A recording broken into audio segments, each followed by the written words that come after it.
Today on the 10-12 podcast, myself, Andy, and Jamie are talking Bluey, the Big 12 championship game, why Cam Skattebo should be in New York. The Big 12 men's basketball is not as good as years past. Coaching decisions in the Big 12, UCF, and oh man, a whole lot more. Stick around. Money decisions don't have to be either or. With Bank of America, they can be yes and. Like yes to sunny vacations and rainy day funds. Can our digital tools and guidance help you create the future you want? Yes. And help you keep enjoying today too.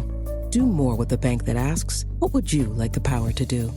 Explore our tips and more at bankofamerica.com/yes and. Hey, it's Austin James. If you're like me, trying to live your best life while living with diabetes, you can relate to worrying if you're doing a good job managing your diabetes. I use the Freestyle Libre 3 Plus sensor to get real-time glucose readings and see the impact of every meal and activity to make better decisions. The Freestyle Libre 3 Plus sensor can help me live life with diabetes on my own terms, and it gives me more time for the things I love, like being a dad and a musician. Now this is progress. Learn more at freestylelibre.us. For prescription only. Safety info found at freestylelibre.us.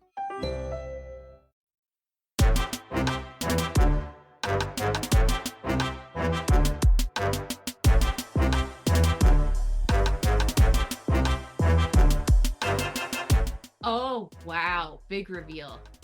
Okay, so it's stuffed, right? Yes, it Not is. an inflatable? Okay.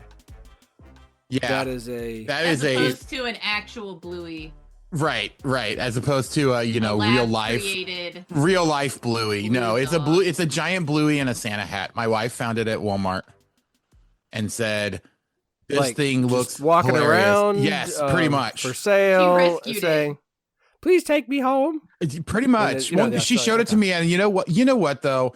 If you're gonna like a kid's cartoon, Bluey is the one to like. That's what I Well, hear. yeah. I'm glad Yeah. to No, not it is. know, but that's And No, my wife it's- has so many like of the squishable stuffed animals. So when she showed this to me and said she was thinking about grabbing it, I was like, okay, now you have to get it.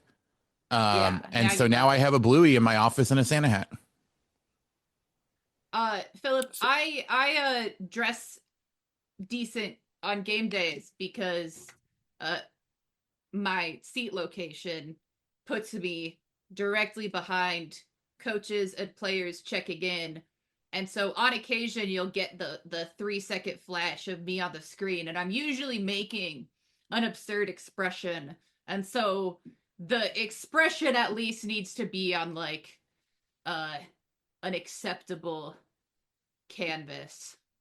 I mean, that's where half of the Jamie's the chart pictures The came vibe from, chart, right? yeah. The vibe chart. Vibe That chart. was a lot of them. Yeah. Excellent. Welcome to the 10-12, the podcast that covers all 16 teams in the Big 12 Conference. We are the flagship show, the 10-12 Network. Find every show on the network at 1012network.com. And of course, we're partners with Sports Social, Europe's biggest sports podcast network. I'm your host, Phillip Slavin. Thank you for joining us to recap championship weekend and discuss a few other things as we get closer and closer to the holiday break for the podcast. The two voices you heard during the cold open, because I guess cold opens are a thing we do now here on the 10-12 podcast. You know her, you love her. She is the vibe queen. She is Jamie Steyer-Johnson, JSJ, who's currently drinking a beverage, so she can't respond She is when I cue drinking her up. tea. She has had heavy use of the voice recently, which I had someone ask me today because I was catching up with them at the game. I told her about my fall and all the things I had in my broadcast schedule, and she was like, wow, how do you keep your voice? And I said, well, the secret is I just always talk a lot, so it's not different when I'm broadcasting.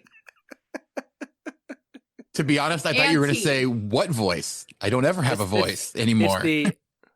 It's the I'm always angry. Is that what it is? Yeah, So I mean, it's you, like any other skill, like any other muscle, you have to exercise it. And so I may not exercise anything else nearly as much as I should, but the vocal cords are buff.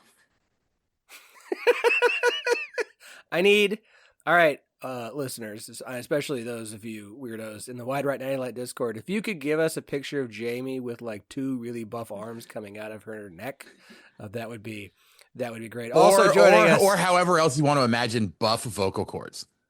Yeah, that's fine. You know, if they just need to be, it's fine. You figure it out. Also joining us, the biggest Bluey fan here on the podcast, which is up for debate. Andy, I didn't say I was the biggest Bluey fan, but no, I just said on the podcast, which is up for debate because Bluey has a way of luring you in and then right, like I said, stabbing you in the although I actually just found out last night that Bluey is a girl, and I didn't know that.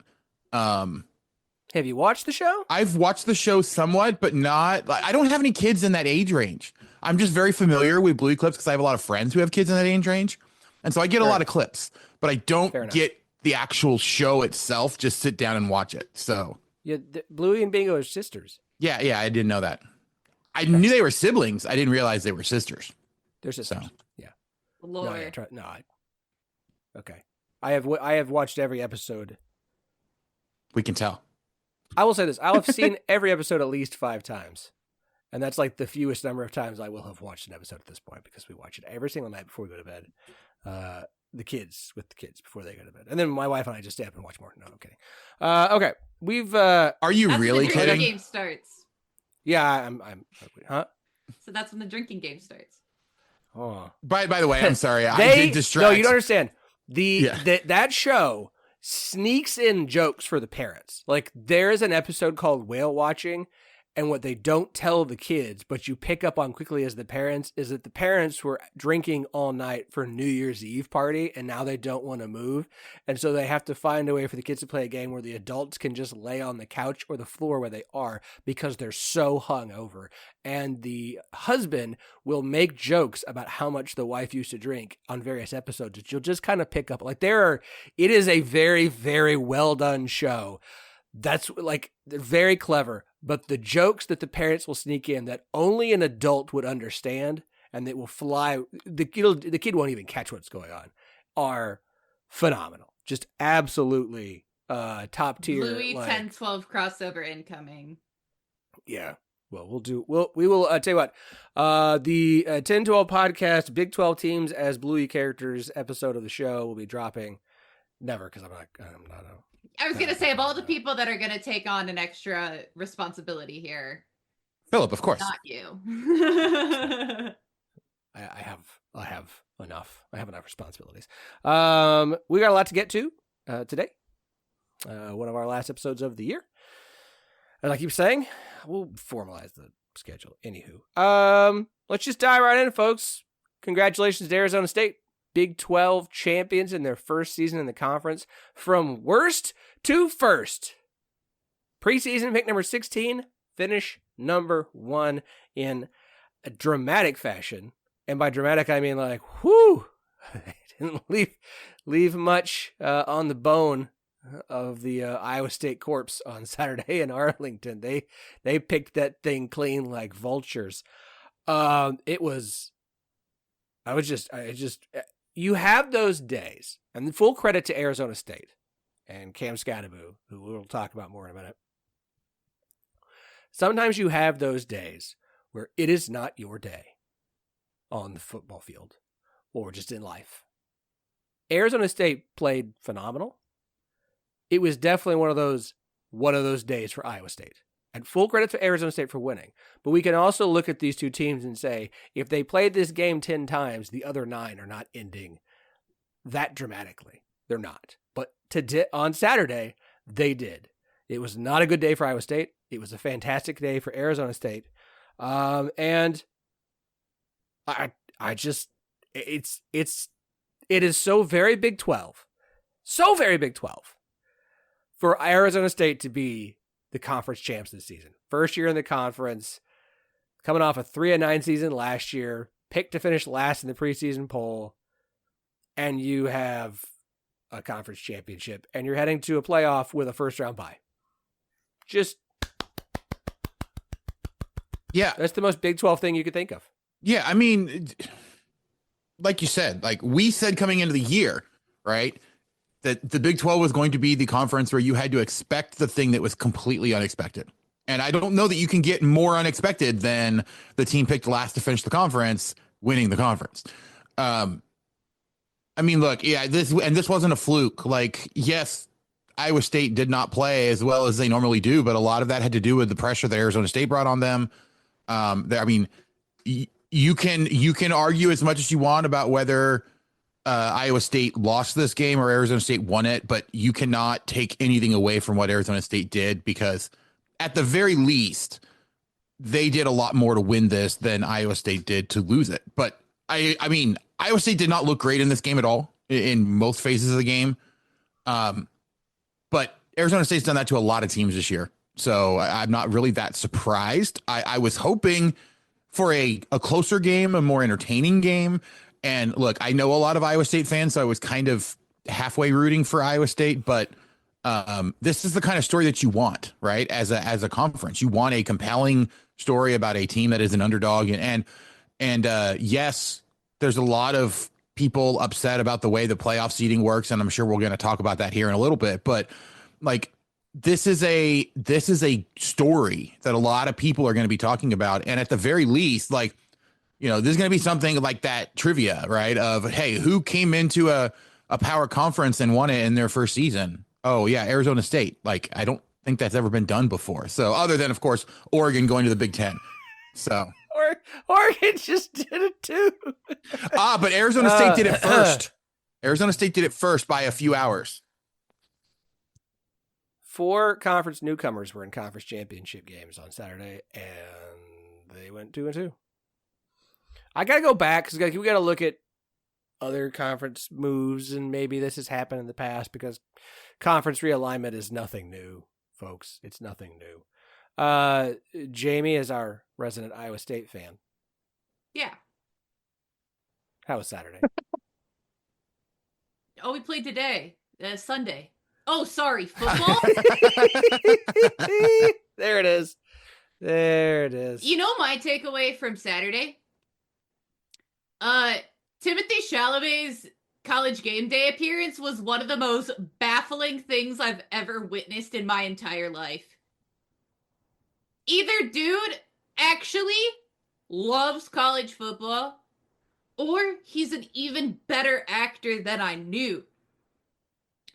And either way, a truly incredible performance. Look, he picked Ohio over Miami of Ohio, and that is my broadcast partner Noah Wolf's alma mater. So I texted and I said, buddy, great news. Chalamet picked the Bobcats. And then 3 minutes later, he picked, and he said, let's hope he knows ball. And I said, 3 minutes later, never mind, he picked Arizona State. We are not fans. And then a couple hours later, I received a text that said, unfortunately, I have to report that Chalamet does in fact seem to know ball. Mm-hmm. That was insane. He was name checking like the Jackson State quarterback, bro. Beyond that, Bravo. You know, I'm an Iowa State fan. This is Look, this is there are a lot of fair criticisms to make of game day. The best guests oftentimes are the most like, what are they doing on college game day? no tie Right? to any of the schools involved. Literally there because he has a movie to promote and pops off. So either props to him or props to his researcher. I'm inclined to believe maybe the latter, but either way, incredibly well done. Also, for pure meme potential, the optimal result for Iowa State outside of, you know, winning and going to the playoff is getting the Pop-Tart Bowl. If they want to throw some extra like flats of Pop-Tarts to the athletic department as a whole, I can find a home for some of that. Some merch also could find a home. Memeable. I love that. I mean, I would like to for them to perform well in the game as well. But the potential is extremely high. Hey, you go face off with Miami down there in Orlando. That should be a heck of a game. It's Pop-Tarts Bowl. It's one of the most fun bowl games. Why would you send Iowa State anywhere except for a bowl close to the team they're playing? Like, by law, Cyclones must face an in-state team in whatever bowl game they go to. It's difficult to do. It's difficult to make work, but by God, they do it. Look, someone has to bear that cross. Apparently. I don't think someone does, but apparently they do. No, all crosses must be bared by someone. Every year? You can't just spread it around, just be sitting there in a pile. Like, the cross muscles don't need to be worked out like that, okay? The cross muscles. The grooves in the cross where your shoulders lie, where it lies on your shoulders, are already set. So, like, there's already some comfort to that. You don't want to have to put one on that's weird or shaped funny. You're comfortable with this cross. There are far worse crosses to bear than go to bowl game and play a team who lives in the same state as the bowl game. And look, all jokes aside, Matt Campbell made this point, and it's accurate. Like, what this Iowa State team has done this season cannot be taken away from them. I do not care that they got blown out in Arlington. They won 10 games in the regular season. The Iowa State Cyclones now have a 10-win season. The joke is dead. The joke's dead. The joke is dead. Double birds from JSJ. The joke is dead. There's no more use for it. Well, you can't be like, oh, you guys only have 1 10 wins. No, that joke doesn't. That's dumb. That joke doesn't land. So, right, that's a much bigger sample size of teams that only have a 1-10 win or more season. Like it's an awesome season for Iowa State, and you have a chance to go win an 11th game. Like, you didn't have a 10-win season before this year. You got an 11 year. Now, then we could make the joke, like, you still don't have a 10-win season. It's funny again. It circles a 9 back. And 11. Yeah. Then it's a funny joke because now we get to make that joke with Iowa State fans who will understand the pun, and we will all laugh about it. You guys hear that? Wide Right 90 Light Discord that I know will be listening and comment on the 1012 Network channel. Y'all can hop in the Discord. It's a ton of fun. It's fun in there. Even if you're not an Iowa State fan, it's okay. It's a fun time. Cam Skattebo. When the finalists for the Heisman are announced, he should be one of them. There should be 5 every year, and I think the Heisman's dumb. But we're gonna have this conversation anyways because I want to make this point for him. Travis Hunter will be there. Ashton Jeanty will be there. Cam Ward will likely be there. I'm sorry, I know this is a Big 12 podcast, but Jeanty should win. Travis Hunter probably will. I'm fine with it. Cam Skattebo should be there because Arizona State. Sorry, Arizona State's not in Arlington without him. Arizona State doesn't win a Big 12 title game without him. He was incredible in that championship game. An absolute stud. Like he has been all season. Skattebo is the first Big 12 player ever to have at least 1,500 rushing yards and 500 receiving yards in the same season. He is the first FBS player to do it since Christian McCaffrey in 2015. Like, I get it with Ashton Jeanty and the incredible season that he's having. RJ Harvey finished with more yards and more touchdowns. I don't care. Cam Skattebo was awesome. Awesome. He's now tied for the most rushing touchdowns in a single season at 19 with Woody Green. He is 3rd on Arizona State's single season rushing list. He has passed Eno Benjamin. Y'all know that name. For most yards from scrimmage in a single season for Arizona State. And remember, hey, y'all remember Texas Tech fans trying to say that Taj Brooks should have been on first team over Cam Skattebo? Y'all quit doing that if you watched the Big 12 title game on Saturday. Like, he was just awesome. Absolutely awesome. To be honest, they might still be doing it regardless, but yeah, that's Texas Tech fans. I love you all. Go listen to Tortillas and Takes. I think he should be in New York. I know there's lots of teams who are going to be like, wait, ours? Nope. No. Like the impact he had on the Big 12 championship game and the team that won the championship all season. Yeah, he should be one of the 5. He should be one of the 5. I mean, and let's be honest, it's the same argument that someone like Ollie Gordon, if Oklahoma State was playing well, would have had, right? For the same sort of thing. And that he would have been the driving force for an offense that took his team to a championship game. He should have been there last year. Right. But like, the fact is, with how big of an impact Skattebo is, and you saw that in the game that he missed, right? Like, yes, they still played fairly well in that game, but it was a completely different style of game. It looked, honestly, there were times where it looked a little painful. I mean, that I think is the best example of why he should be included there, because you saw how big his impact was and just how much of a different level this team goes to when he's on the field. He's awesome. He's an awesome player. Okay. Well, we know, as you mentioned, that Iowa State will be in the Pop-Tarts Bowl against Miami. Let's discuss where everyone's going bowling in the Big 12. So, you want to be a marketer. It's easy. You just have to score a ton of leads and figure out a way to turn them all into customers. Plus, manage a dozen channels, write a million blogs, and launch 100 campaigns all at once. When that's done, simply make your socials go viral and bring in record profits. No sweat. Okay, fine. It's a lot of sweat. But with HubSpot's AI-powered marketing tools, launching benchmark-breaking campaigns is easier than ever. Get started at HubSpot.com/marketers. We'll go in chronological order, because why not? Bowl season for the Big 12 starts on Tuesday, December 17th in Frisco, Texas, between West Virginia and Memphis at the Scooters Coffee Frisco Bowl. I know West Virginia fans are like, we don't even have a head coach. We don't care about this bowl game. Always care about bowl games. Care about bowl games. Enjoy it, okay? Then you have to wait a full 9 days before the next Big 12 bowl game. Kansas State and Rutgers in the Guaranteed Rate Bowl out in Phoenix. Kansas State and Rutgers. It's a weird matchup. It's fine. AutoZone Liberty Bowl is on December 27th between Texas Tech and Arkansas in Memphis.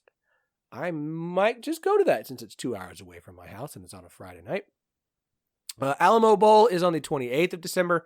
BYU, Colorado, which is like a weirdo Big 12. Like, it's the 2 Big 12 like runners-ups who didn't make it to Arlington playing in the Alamo Dome for a bowl game. Pac-12 legacy spot weird. For the win. I don't hate it. It's weird. It is, but I don't hate the idea of BYU and Colorado facing off in the Alamo Bowl. I think it works because, one, we've already had non-conference games between conference teams, and two, those two teams didn't play each other this year already. Correct. So if it was any other matchup that either that already happened, or if this was the only time this season we saw two conference teams play in a non-conference game, then it would, I probably would be a little bit upset about it just in some fashion, because, you know, what's the one thing that a lot of people like to take out of bowl games? Oh, what's your conference's bowl record? Well, this is a guaranteed loss. Yes, it's a guaranteed win as well, but it's a guaranteed loss for the Big 12. First of all, bowl records have a great impact on the view of your conference, right? Like that, the SEC last year. It's only if if the SEC has a good bowl record. If they have a good bowl record, then of course it matters. If they don't, then who cares? We are seeing in real time why, like, statistics do not tell a full picture. Like, we are seeing the most cherry-picked numbers and justifications that have ever existed. Like, people say that I'm biased in many situations. They're not totally wrong, but I at least acknowledge it. And when I pull numbers, I really do try to be fair. Some people don't. Or you're extremely transparent about how unfair the numbers that I'm not being fair. Right. Exactly. But some people get paid a lot of money and have a lot of power and make no bones about basically not having any justification for what they're doing in reality, which is crazy. I rest my case. So what JSJ is saying is, watch the games, nerds. Watch the games. As she mentioned, the Pop-Tarts Bowl, Iowa State, Miami on December 28th in Orlando. I'm going to pronounce this wrong. The Isleta, New Mexico Bowl in Albuquerque on December 28th between TCU and Louisiana. That is a weird bowl game. Bring it on. I love it. Louisiana and TCU facing off in a bowl game in New Mexico. Perfect. The Kinder's Texas Bowl in Houston, Texas between Baylor and LSU. Ooh. All right. I don't hate it. And of course, the Chick-fil-A Peach Bowl. Why did they go to Atlanta? Why is Arizona State going to Atlanta? They should have been in Fiesta Bowl in Arizona. It's nonsense. Anyways, Arizona State will await who they will play on January 1st. They will face as the 4 seed the winner between, Texas and Clemson playoff. And Clemson? Yep. All right. Oh, Arizona State, if you play Texas, you realize you're not only already carrying the mantle for all Big 12 teams, that you're going to definitely be carrying the mantle for all Big 12 teams. If you got to play Texas. Heck yeah. I'm all for it. What's the frowny face, JSJ? Oh, I'm sorry. I got distracted. She doesn't even know the look that's on her face. That's the face that I get caught making in the background on TV. And it's fair. To be completely transparent, I will tell you exactly what happened. I've been looking at basketball stuff because we've been talking about a lot of football, and I don't have much to say on that. I'll jump in to say something stupid. But I got looking at the Bart Torvik women's stuff, and then I was looking at one of their sheets, and then I was trying to figure out what one of the abbreviations was, which led me to look at the FAQ, and under there, in their FAQ drop-down menu, right in the middle, there is a page for Boar's Head Listeria outbreak, and when you hover over it, the little pop-up says how I make a living. And so I assume that the guy that runs Bart Torvik must work in law. And so I was just following that train. And see, now Andy's making the face. You get it now. I do. I get it now. It was a very strange sequence of events for me.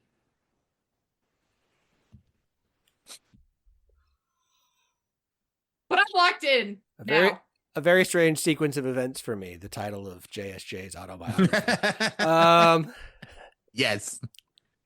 We're not going to talk about the playoff because you know what, folks? The Big 12 is in. There's only one team. It's Arizona State because they won the conference. Alabama's not there. Great. They got to buy. They got to buy. Arizona State got to buy. That's all that matters. And they did. And they should. SMU got in. That's a good thing for Big 12 teams.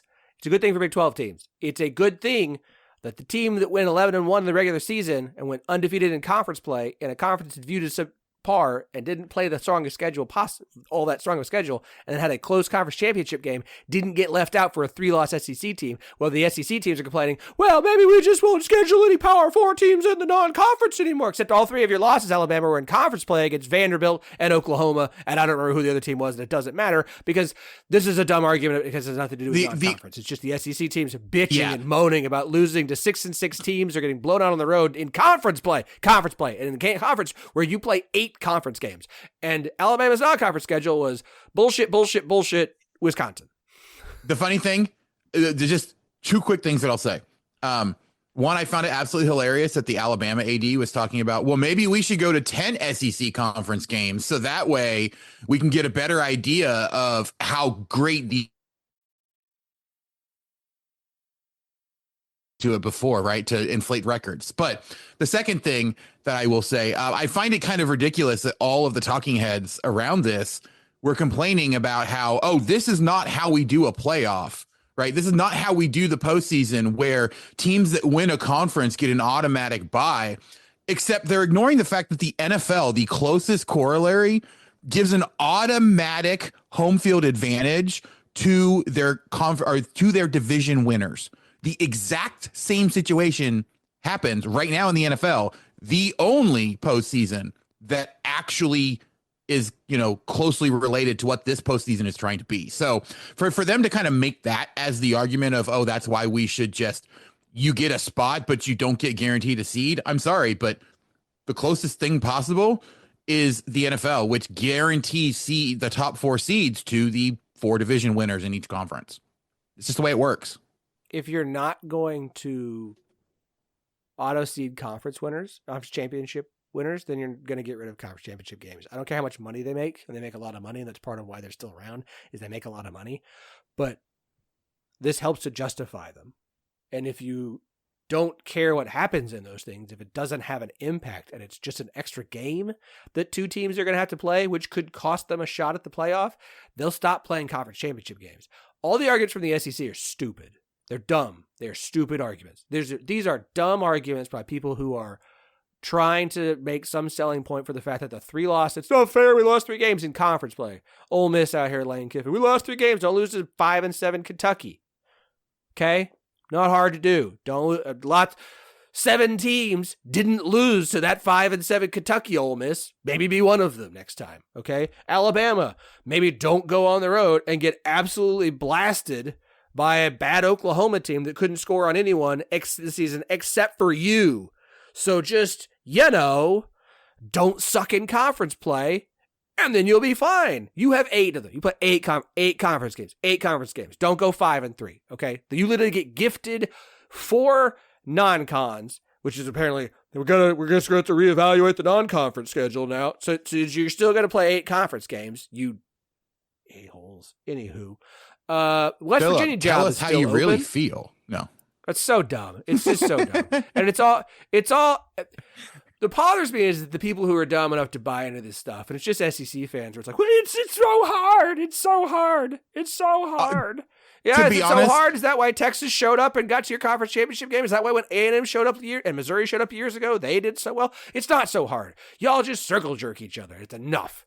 Earmuffs, children. All right, West Virginia job is still open. They don't have a head coach yet. Who knows when they will? At this point, they're not going to hire Rich Rod, but there's enough money that wants to that he's going to stay in contention for this job for a while. And we'll see how long Penn State stays in the playoff, because that might have an impact here too, because Andy Kotelnicki is at least in the running. Andy Kotelnicki right now is tied to about 5 different jobs. So there's not 5 jobs open. Virginia is the most attractive job for a guy like Andy Kotelnicki. So if they do find another candidate, I would highly suggest not sticking around for him. And of course, they're going to listen to us, right? As the flagship show of the 10-12 podcast network that covers the 10-12 or covers the Big 12. But this feels like could take a while. But Kotelnicki's going to have a lot of opportunities because a lot of people seem interested in what he can do. Again, the North Carolina hiring is a mess, and they don't. The thing I learned today, Tulane spends more on NIL than North Carolina. Why would John Summerall go from Tulane to North Carolina when the job you're at spends more on NIL on football than the job that wants to hire you? Well, yeah, North Carolina doesn't have any NIL money left after basketball. But the basketball fans are mad because they don't think that they spend enough on NIL because they can't get some of the right, exactly. So, yeah. UCF. Well, welcome Scott Frost back home. Welcome back to UCF.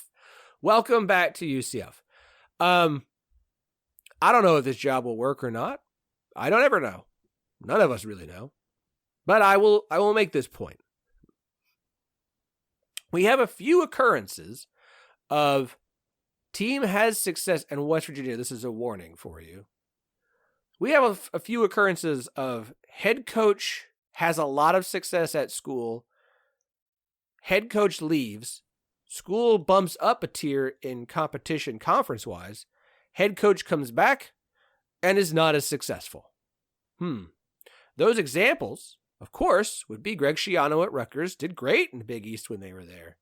He's doing fine at Rutgers in the Big Ten, perfectly realistic expectations of making bowl games. But, he publicly said they expected to be like they were back in the Big East days of contending for a conference. Sure. Let's also take an example. I mean, technically they're contending. They're just not anywhere near the top. To make bowl games. The other perfect example, of course, is fell off his motorcycle with his mistress, Bobby Petrino. who was awesome at Louisville in 4 seasons, right? When they went from Conference USA to the Big East, right? 11-1 season, a 12-1 season, awesome. They brought him back around when they were in the ACC, and they never won more than 9 games, and that includes 2 seasons with one of the best players in all of the NFL who won a Heisman in Lamar Jackson. But hey, cool. I'm glad Scott Frost got you I'm using air quotes now, national championship by going undefeated. This was one of the best jobs open, and this was the hire you made. All right. Cool. Yeah, this is, I mean, the only thing that the only example of a coach coming back after being successful that I can think of would be Bill Snyder. And that was a completely unique situation where he didn't go off to coach somewhere else and then come back after not having success. He retired and then came back, and it wasn't nearly that long. So, like, I feel like this is the key here is school was still in the same conference. We're talking about schools that used to play in CUSA or the Big East and are now playing in a Power 5 conference. Big East was not a power conference. I don't care if you got an auto bid to a New Year's Six Bowl. It was not a power conference. Not in football. Not at that point. West Virginia has struggled mightily in the Big 12 since they got here. They still have a Big 12 problem. So UCF's like, hey, we were awesome with Scott Frost in the AAC. You were winning 9 games with Gus Malzahn in the AAC. And then you bumped up to the Big 12 and you can't make a bowl game. But Scott Frost is going to come in here and solve all of our problems because he was awesome when we were in the AAC. You are not in the AAC. And I don't get it. Like, I get, you get these money people who remember back in the glory days when we brought in so-and-so and we were successful. Well, if we bring him back, it'll just go right back to it, because college football now is just like it was back in 2017 when there was no immediately eligible transfer portal, where there was no NIL, where there was no about to have players in place. You know, none of those things existed, but it's the same thing. It's just, we just need him back here in Orlando to get the bounce house a-rockin'. Whoa. Okay. I have to admit, I think we need, the best way I can describe it would be old-timey prospector voice from Phillip on segments coming up. So I just like that you've gone to the Jamie Steyer-Johnson School of Unhinged podcasting for this week. Yeah, it's great. We've got ranting, we've got voices, we've got severe digressions. And all the while, I've got Bluey here in the corner with very ominous looking lighting that, you know, if people don't shape up in the college football world, he may go.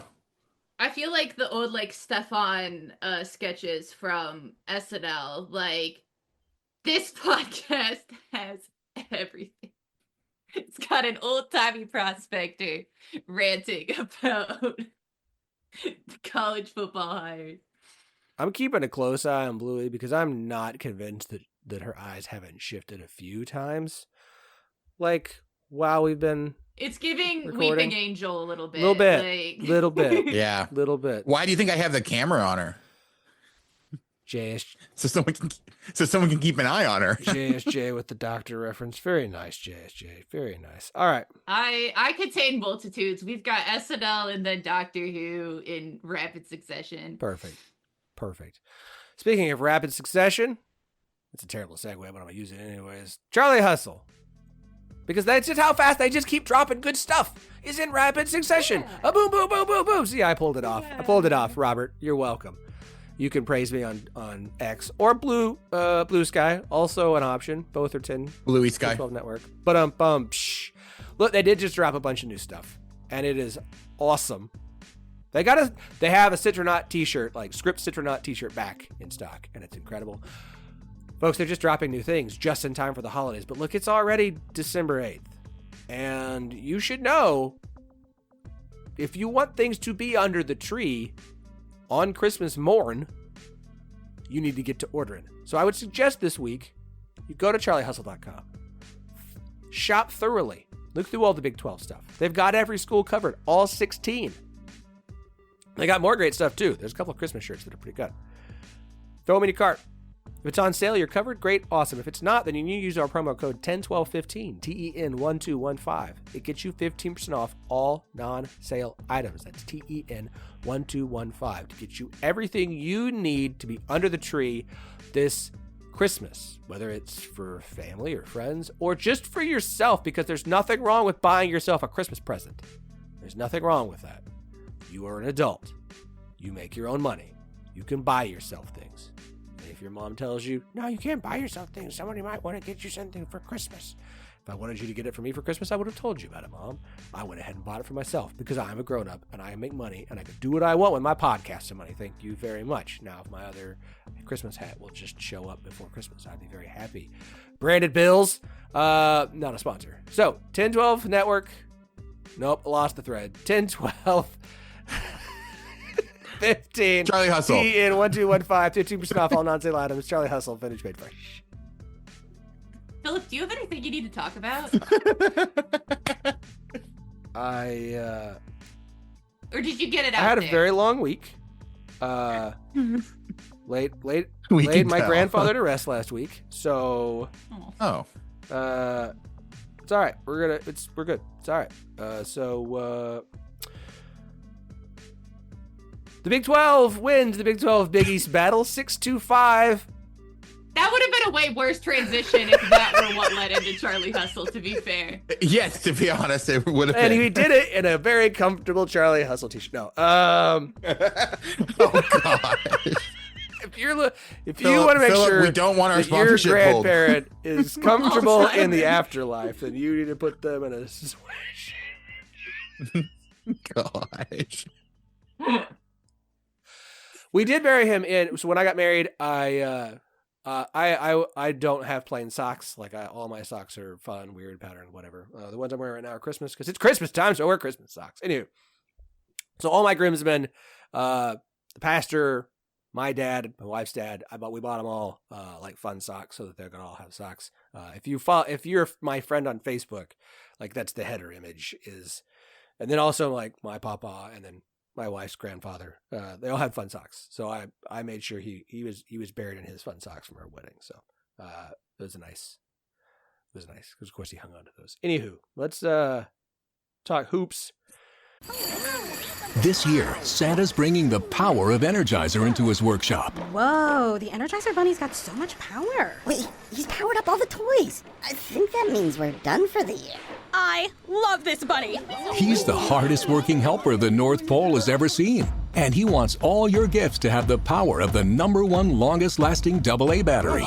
So this holiday season, stock up on Santa's and the elves' favorite battery, Energizer Ultimate Lithium. Because now I'm going to get all emotional because we used to go to OSU basketball games every year. That was my Christmas gift for 10 years in a row. Yeah.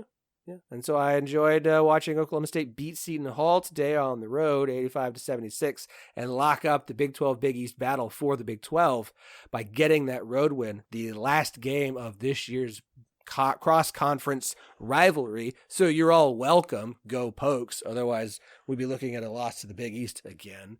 Not ideal. Looking across at the men's side, it was a good day for OSU. It was not a great day for everybody else. Andy, what's wrong with Kansas right now? I don't want to talk about it. So. No, look, no. This is a team that one. I've seen a lot of people talk about how it's it's the first time that they're on the road. This and then the Creighton game, but no. I think it's just a combination of the transfer guys come in have kind of hit that little bit of a wall that you get a lot of times when you're playing with a bunch of new people. This is a team that still hasn't necessarily completely figured itself out, but they're extremely talented, and teams have now started to focus on Hunter Dickinson. The problem has been ice cold shooting. And I mean, that's going to happen occasionally sometimes. It's been a little concerning to kind of see how it's happened. But they did almost come back against Missouri in today's game. In a rivalry like that, unfortunately, you can't win all of them.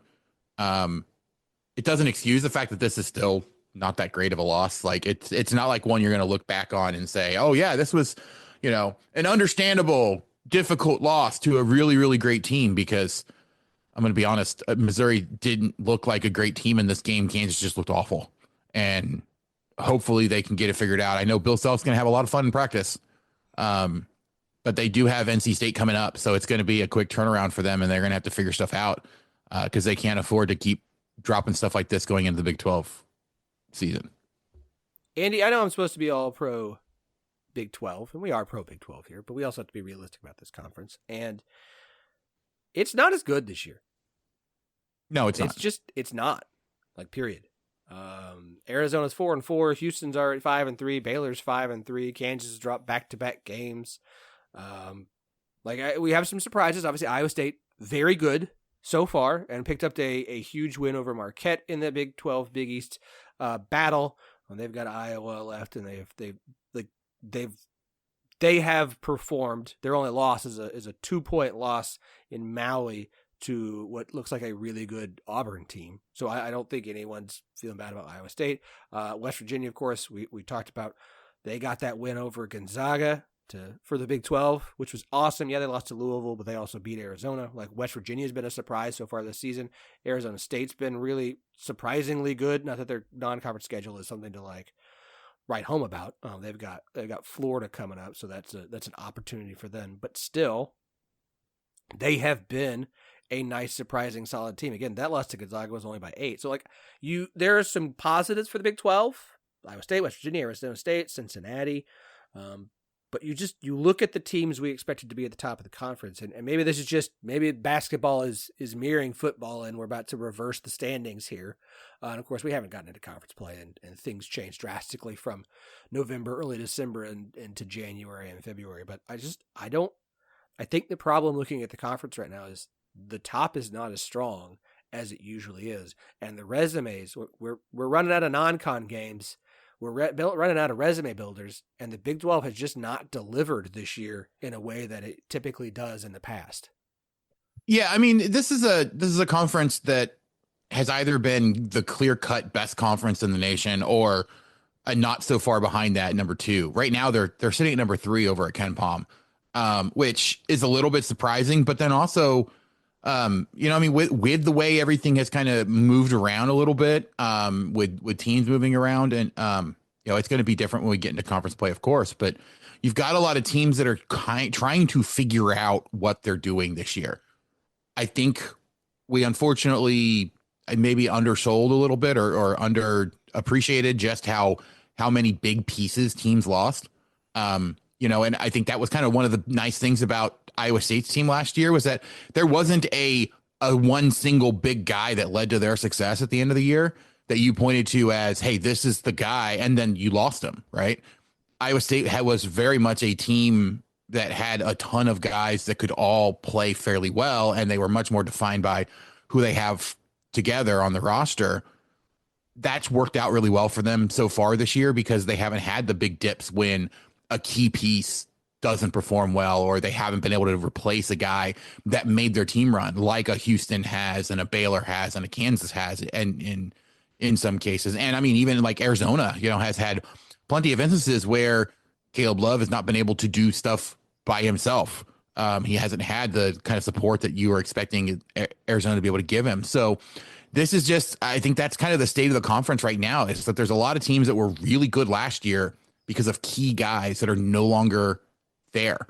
And they're just taking some time, unfortunately, to kind of get around. The problem is that the teams that can least afford it because of the way their non-conference is set up are the ones that are having those problems and are having to deal with them right now. So, I think coming into this week, the conversation really looks like it's Kansas and Iowa State at the top and everyone else is kind of disappointing. Now, Kansas is disappointing right now. And while I think they're plenty talented enough to get it turned around, and, knowing Bill Self, they probably will get it turned around in some fashion.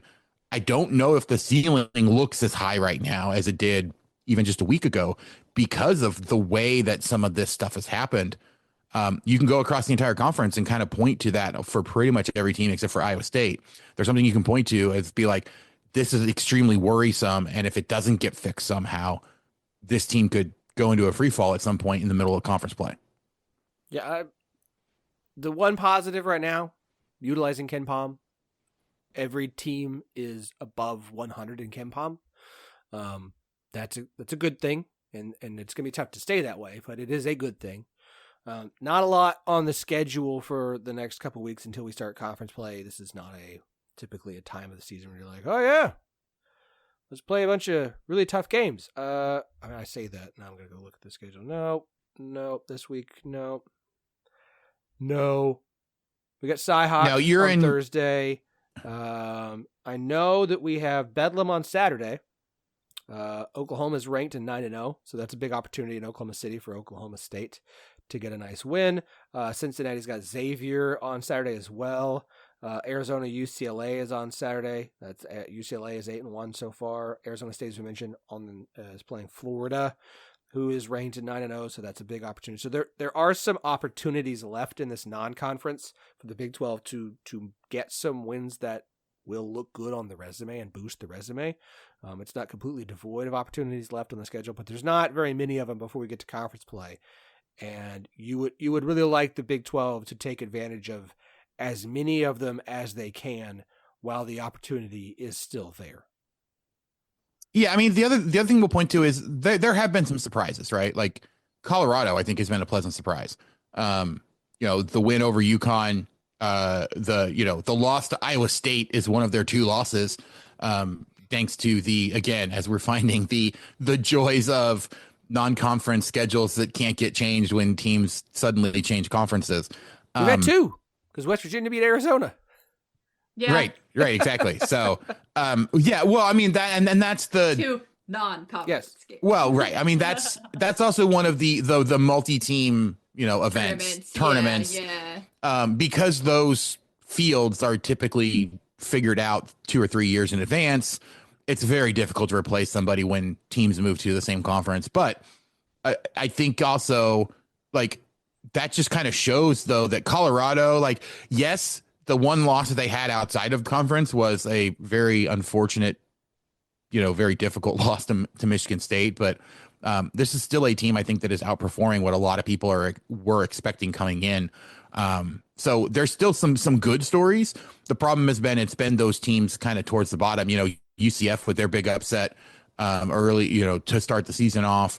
Like, there's been some good stories, but it's been early enough in the season that a lot of people have either forgotten about them, or it's teams that weren't expected to get a lot of run this year anyway. Yeah. So definitely got to keep an eye on all of this. Again, I think this Saturday coming up is the last remaining opportunities for some real wins for the Big 12 to hang their hat on as they head into conference play. Because looking through the schedule the rest of the way after that, everyone's got their cupcakes over Christmas before conference play starts. So this coming Saturday, it's one to keep an eye on for the Big 12. I would say next Tuesday, Kansas State playing Drake. That's at least a chance for a respectable win. Obviously, it doesn't rise to some of the other non-conference levels. And then Cincinnati at Dayton next Friday on the 20th. So there are definitely some opportunities, but like you said, I mean, there's like 2 or 3 teams that have a couple spots here and there. We're fast approaching where, hey, it's not, you can't pick up good non-conference wins anymore. You're going to start beating up each other in the Big 12. Yeah, hold on a second. Kansas State, I want to pull something up real quick. Drake is 76. They're 8-0. They're 76 in Ken Palm. So that's it. It's not a bad game if they can pull that one off and get that win at home. And then they've also got 8-1 Wichita State on the road, who is 89 in Ken Palm. So look, again, there are a few opportunities, not a lot, but this Saturday is a big one across the conference. Jamie, let's switch over to the ladies' side of things. That is your area of expertise, and we love you for it. Look, I've had a busy few weeks, so run me where things stand here on the ladies' side of this. Man, things kind of weird. Not gonna lie to you. Last week, you had 2 Big 12 teams take down a Notre Dame team that looked like, to my eye, was my pick for number 1 in the country, but at the very least was like a very close second. And then they got beat by not just TCU, but also Utah. This was at the Thanksgiving tournaments, okay? That was a weird one. They got called for 13 offensive fouls against Utah. So they leaned into it really hard. Bear in mind, this was a Utah team whose coach recently left to take the LA Sparks head coaching job. And this is probably one of the biggest wins they've had ever. I mean, shoot, that's like a top 3 win. So that's kind of wild. Side note, there hasn't been a coach that's left mid-season to go to the WNBA in at least the past like 5 to 10 years, as far as I can find. I have a spreadsheet. It's not done. But at least in the past, 10 years or so. So the fact that we've had 2 this year, one was in the Big 12, kind of crazy. Anyway. Since then, kind of more of what I talked about last time we talked women's basketball, which was a little bit up and down, some questions. TCU got beat fairly soundly by South Carolina, but look! It happens, okay? Really good teams can get beat bad by South Carolina. I will say, TCU is a team composed of a lot of transfers that have played high-level basketball. And so you have a very old roster. There are some things that I think probably could have and should have been better in this game. And they don't really face a lot more meaningful competition before conference season starts. So I'm really interested to see how that goes. Like I said, obviously they beat Notre Dame. And so they performed really well there. And they beat NC State earlier. Is 33 points a lot of points to lose by? It's a number just a little to lose by. Is it better or worse than 40 points? So depends on who you talk who's to. standing out to you in the Big 12 so far as a positive? West Virginia. Yes. West Virginia looks so freaking good. They played an amazing game against Texas also last week. I was a little bummed because, again, West Virginia had a pretty weak non-conference schedule, and so we needed that Texas game to line up because that was a tournament, a bracket situation, and so I'm really glad that it did. And I'm really high on West Virginia. I have been high on West Virginia. The pieces that they brought in are terrific. They have a lot more depth now. They look like a very complete team. They play a difficult style for opponents to go up against. I'm absolutely fascinated by what they have going. K-State, it's hard because you want to say something about going up against a power conference opponent, but this Texas A&M team is terrible. And they shouldn't be. They have decent players, but there's something going on there. So K-State went and pounded Texas A&M in College Station. Aoka Lee played 10 minutes. I think that was more because she kept getting fouls. I'll have to watch the film, but they held her out last game, so they at the very least have been a little bit more conservative with her minutes, which bodes well for her staying healthy during conference play. And then Baylor today, Sunday, also beat a very solid UNLV team. And so they're maybe figuring some stuff out. This week, there's only 9 games on the schedule for the women's side. It's a lot of teams finals week. So obviously I'll be in Iowa City for Cyhawk. But then I'm really excited for Saturday where Kansas State is going up against a Middle Tennessee team that I know I've said on here briefly, but I've said on a bunch of platforms is one of the most intriguing teams I've seen. They have a 6'7" player who's very mobile, very athletic. I don't think she quite has the strength of Aoka, but she certainly is a big body and she's very capable. So I think that'll be really interesting to see at a technically neutral site. It's in St. Joseph. So I'm looking forward to that. And then pretty quickly, we're going to start having some questions answered because before too long after that, we're going to see conference play starting in just a couple of weeks. But my biggest thing here, please somebody get us a Big 12 conference matchup series for the women, like Big East, Big 10, something. Because when we had the Big 12 SEC Challenge, that was super, super fun. And it sucks to not have that anymore. The Big 12 or the SEC does the ACC Challenge. And so I would really love for the Big 12 to figure something out, just because it's a conference with a PR problem, frankly. And so something like that would go a really long ways to helping to kind of bump up some of the national profiles in the league. But yeah, there was a lot of talk about a Pac-12, Big 12, and then obviously, we all know what happened there. Yeah, they're coming back. I think we can do that. Yeah, there we go. No, but Jamie, what you're saying is that you don't think that like Baylor winning 101-29 against Texas Southern, or Kansas State winning like 110 to 24 running it up against a terrible against South Carolina USC upstate team. Yeah, because Iowa State played them the game before. They went from Iowa State to K-State, and that, I mean, God bless them. They played hard. Their top scorers out. I honestly wanted to talk a little trash about K-State leaving starters in to run up their stats, and then I realized that, especially with Yoki out, they literally have like 8 people, because right. their freshmen are either hurt or redshirting, and so they have at most 9 people to play right now. Right. Literally, they have to have 2 starters in at all times, regardless. Could be a problem. Yeah. Could be a problem. But no, I mean, I will say, I think on the women's side, I think the biggest problem, like you said, is that there's not a lot of marquee non-conference matchups. And the ones that they have not necessarily gone the Big 12's way for the most part.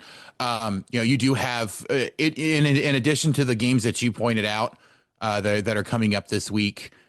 You also do have it was on Sunday. Penn State's coming to Allen Fieldhouse to play Kansas. That should be a good one. Yeah, to give us a good idea of kind of what's going on.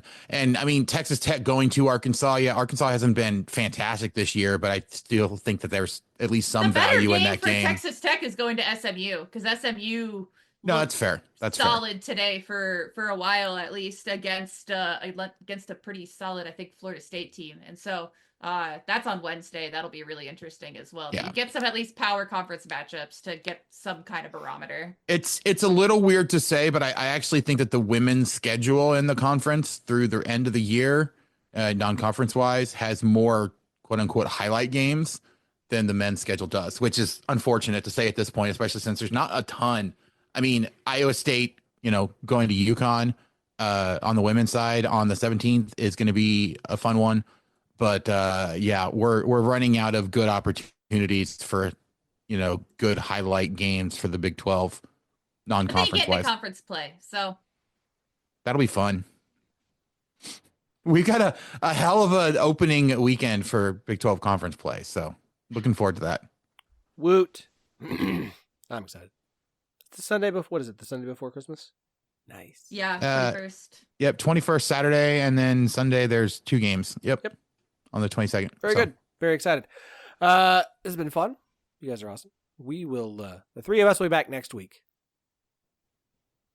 One last time. For 24. I don't know what we're talking about. I don't know. We'll figure it out. The way you said that made me think of the show 24, and I was expecting the ticking clock sound in the background. Tick, tick, tick. No, okay. Like I said, Twitter, 1012 Network. 1012 Network on Bluesky, as well as we are on there. Jamie, just JSTEYZ on all platforms. That's where you'll find the vibes coming strong. Andy Mitz. Andy, when are you getting on Bluesky? I'm looking at it this week. Hopefully I actually get it done. I got my dad on there today. What?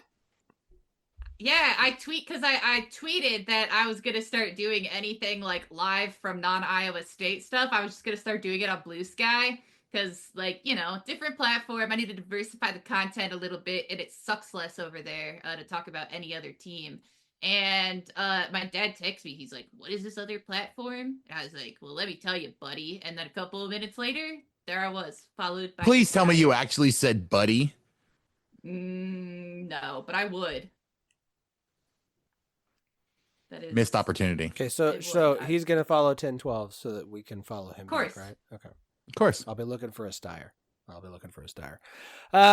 Andy, I'll be looking at it. Just sign up. It's not like something where you're not. It's just send in your mother's maiden name and a pay stub. No, it's not. It's literally not that I have any like worries about it or any of that. I just literally don't ever remember to do it. Peer pressure. Charlie Hustle. So Phillip, what I'm saying is Big 12. let's add to the list of things that you need to do and just make sure you text me like once a day over the course of this week until I get it done. Bluey will remind you. Bluey. Actually, you're right. Right now. Bluey is like right behind me. You're right. I mean, if I don't sign up for Bluey Sky, then what am I doing? And with that, we will do bowl picks at some point before the 17th. Y'all watch basketball this week?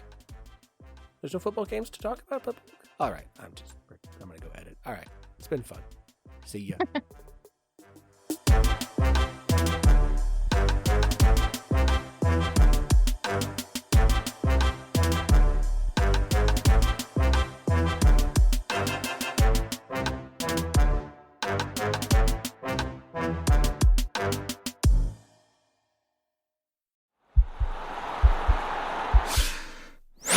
This podcast is part of the Sports Social Podcast Network.